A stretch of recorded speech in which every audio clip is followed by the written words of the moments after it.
రాత్రి సమయం అంది స్థలంలో కూర్చున్న ప్రతి వారికి నా మనవి ఈ రీతిగా చెప్తూ ఉంటారు. ఆయన సీనియర్ పాస్టర్ అని, ఆయన ఇంటర్నేషనల్ స్పీకర్ అని, ఆయనకు స్వస్థత వరం ఉందని, ఆయన అద్భుతాలు ఆశ్చర్యాలు చేస్తాడని, అవన్నీ దేవుని లెక్కల్లో లేవు. దేవునికి కావలసిందేమిటి అని అడిగితే, నీలో ఆయన బీజం ఉందా లేదా, నీవు దేవుని సంబంధివి అవునా కాదా, నీవు నీతిని ప్రేమించేవాడివా లేక దుర్నీతిని ప్రేమించేవాడివా, ఆ తరువాత నీవు దేవుని సంబంధివా కాదా, నీవు సహోదరుని ప్రేమిస్తున్నావా లేదా. ఇవి ప్రతి క్రైస్తవునిలో నా ప్రభువు చూస్తాడు. ఇవి లేకపోతే ప్రభుల వారు ఒక మాట అంటాడు, మీరెవరో నేను ఎరుగను, నా వద్ద నుండి వెళ్ళిపోమని ప్రభుల వారు సెలవిస్తారు.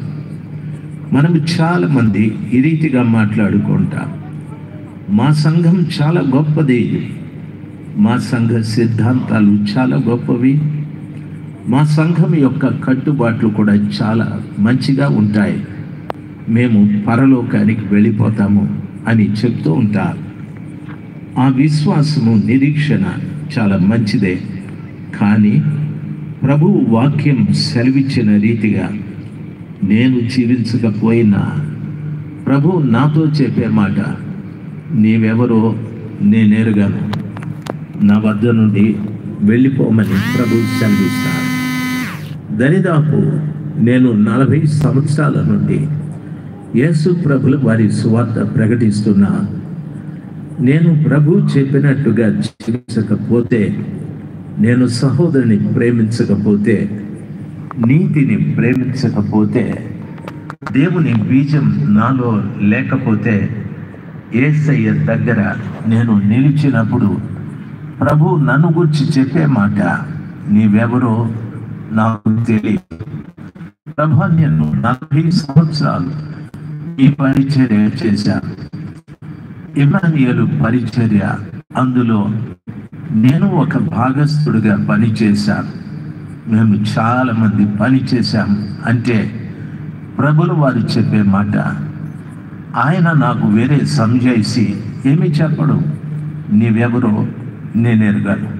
కాబట్టి దేవుని వాక్యం సెలవిచ్చిన రీతిగా దేవుని బీజమైన వాక్యం నీలో నిలిచి ఉందా లేదా, నీతిని నువ్వు ప్రేమిస్తున్నావా లేదా, సహోదరుని నీవు ప్రేమిస్తున్నావా లేదా, ఈ 3 ప్రశ్నలు నువ్వు వేసుకోవాలి. ఆ రీతిగా 3 ప్రశ్నలు వేసుకొని నీవే దానికి జవాబు చెప్పుకోవాలి. ఆ రీతిగా నీ జవాబు సరైనదైతే నిజంగా ప్రభువు చాలా సంతోషిస్తాడు. ఈ మొదటి దినాన, ఈ మొదటి కూడికల్లో ఈ విషయాన్ని ప్రతి వారు గమనించాలి. చాలామంది దైవ సేవకులు వచ్చారు. మీ అందరికీ మా ఇమ్మానుయేలు సహవాసం తరఫున మా 2 చేతులు జోడించి నమస్కరిస్తున్నాం.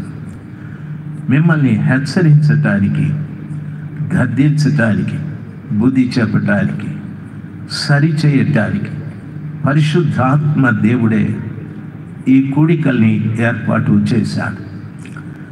మీరు సవినయంగా ఈ మాటలు విని మన జీవితాలు మార్చుకుంటే చాలా మంచిది. అయితే మార్పు లేకపోయినట్లయితే ప్రవక్త యెరెమీయా ద్వారా ఇంకొక విషయాన్ని ప్రభుల వారు సెలవిస్తున్నారు. బైబిల్ ఉన్న బిడ్డలు ఒకసారి తెరిచి చూడండి. యెరెమీయా 31వ అధ్యాయం 27వ వచనం. యెహోవా వాక్కు ఇదే, ఇజ్రాయేలు క్షేత్రములోను యూదా క్షేత్రములోను నరబీజమును మృగబీజమును నేను చల్లు దినములు వచ్చుచున్నవని ప్రభు సెలవిచ్చాడు. నన్ను బాగా గమనించాలి. యూదా క్షేత్రం, ఇజ్రాయేలు క్షేత్రము అని అన్నాడు. క్షేత్రము అనగా సత్రము, క్షేత్రము